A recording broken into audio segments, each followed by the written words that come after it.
Berselancar di tengah pandemi, bersyukur Sulut tumbuh positif.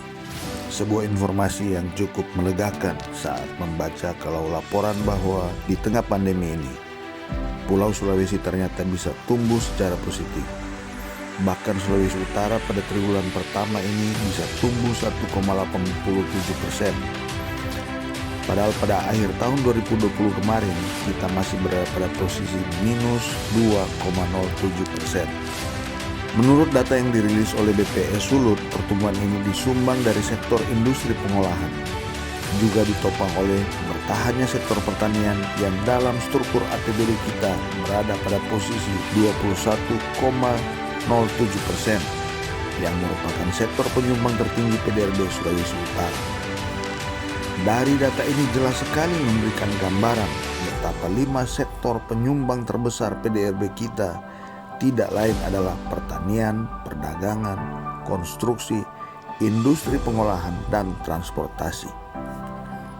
Inilah leading sektor kita yang meninggalkan sektor lain seperti pertambangan, infokom, administrasi pemerintahan, jasa keuangan, asuransi, kesehatan, dan real estate.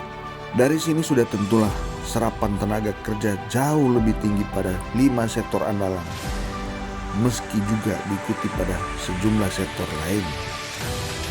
Sampai pada awal tahun 2021 ini, kita sendiri mengoleksi hampir 2 juta penduduk usia kerja, atau tepatnya 1.942.176 juta, atau naik sebanyak 10.540 orang sejak tahun 2020 yang berjumlah 1.229.040 angkatan kerja. Dari total angka itu, Sulut memiliki 755.775 orang yang terserap dan berstatus kerja penuh waktu atau full time. Dan ini naik sebanyak 22.473 orang dibanding tahun kemarin. Yang bekerja paruh waktu atau tidak tetap sebanyak 270.690 orang.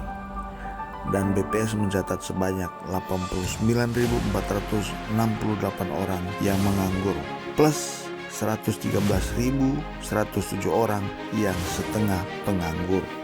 Secara keseluruhan, Sulut kini mengoleksi pengangguran terbuka hingga awal tahun kemarin sebanyak 7,28%.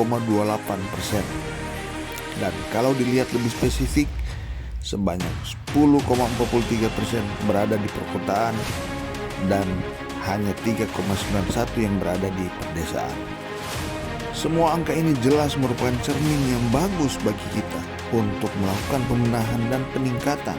Karena sebetulnya dalam kondisi pandemi seperti ini, Sulut cukup berbangga karena secara rata-rata nasional kita masih lebih beruntung. Kita paham sejumlah anggaran pembangunan misalnya yang harus terserap sangat besar untuk penanganan COVID-19 dalam program refocusing, sehingga sektor konstruksi dan belanja pemerintah atau government expenditure yang selama ini menjadi trigger bagi pertumbuhan ekonomi menjadi relatif tertahan.